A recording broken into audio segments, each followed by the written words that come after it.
আসসালামু আলাইকুম। কি অবস্থা সবাই? বাংলাদেশের ভাইরাল যে সমস্যা বাইকের টাঙ্কির, ওই টাঙ্কির সমস্যার ভিডিও বানাইতে বানাইতে মানে আমি নিজেই বোরিং ফিল করতেছি। কারণ দেখেন আজকে আর একটা বাইক চলে এসছে, পালসার বাইক। টাঙ্কির অবস্থা দেখেন, তলার অবস্থা দেখেন, মানে জ্বালাই করে একেবারে মানে অবস্থা এই যে এখান দিয়ে দেখেন এখন তেল লিক করতেছে।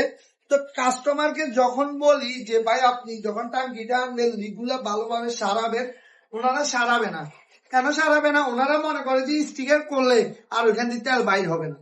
প্রথম কথা হচ্ছে স্টিকার জিনিসটা হচ্ছে একটা ঘাম জাতীয়, আপনি যখন তেল দিবেন এটার মধ্যে ঘামটা অটোমেটিক উঠে যাবে। তো দেখা গেল তো কয়েকদিন পর এটা উঠে গেলে বদনামিকার আমার, কিন্তু দোষটা কিন্তু আপনাদের।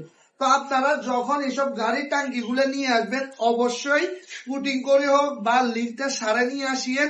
আর স্টিকার যদি উড়ে যায় এ কারণে আমরা এসব টাঙ্কির কোনো গ্যারান্টি দিই না।